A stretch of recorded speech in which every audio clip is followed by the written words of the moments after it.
Здравствуйте, дорогие друзья! С вами канал Анибам, и сегодня я хочу вам рассказать о синигами. Образ синигами присутствует во многих анимационных фильмах, манге и другом японском медиаконтенте. Но везде синигами изображаются настолько по-разному, что у многих это вызывает недоумение.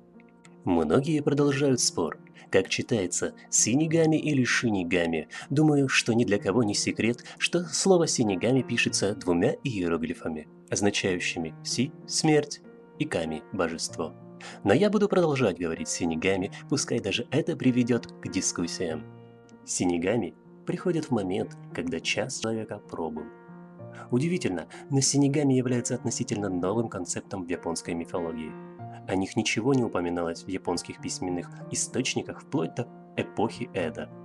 Впервые синигами стали упоминаться в литературных произведениях эпохи Эдо, особенно в тех, где фигурировала тематика двойных самоубийств влюбленных пар. Но таких упоминаний крайне мало, поэтому нельзя говорить о том, что в эпоху Эдо существовало какое-то сформировавшееся представление о синигами. Скорее, это было некое словесное олицетворение надвигающейся смерти. Синигами дважды появляются в пьесе «Самоубийство влюбленных на острове Небесных Сетей» по произведению Тикамоцу Мондзаймона в 1721 году. Впервые же полноценно синигами фигурируют в пьесе XIX века, которая так и называется «Синигами». Однако тут нас ждет сюрприз. Эта пьеса является адаптацией сказки братьев Гримм «Смерть в кумовьях». И все последующее появление синигами в литературе напрямую основывается на образе из этой пьесы. Вот так и оказывается, что синигами– это очень качественная японская адаптация европейской смерти. Со временем синигами превратились из одной сущностью в целую расу антропоморфных проводников человека в загробную жизнь. В нашу эпоху постмодернизма они являются довольно популярными элементами японской массовой культуры.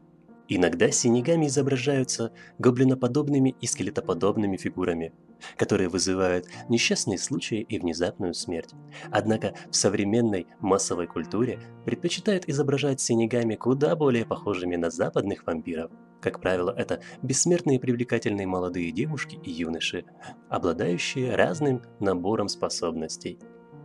Они занимаются тем, что приносят смерть, чтобы поддерживать свое существование, или же для того, чтобы мирно провожать души усопших в загробную жизнь, а также убивают различных демонов и призраков, нарушающих баланс жизни и смерти.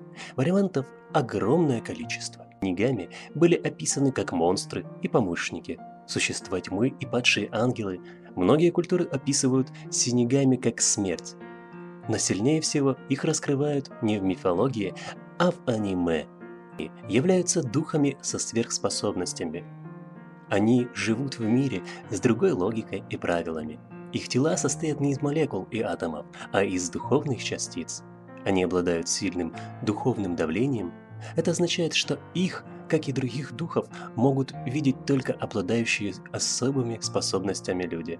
Тем не менее, они вполне могут взаимодействовать с окружающей средой. На этом все. Спасибо за просмотр. Ставьте лайки, подписывайтесь.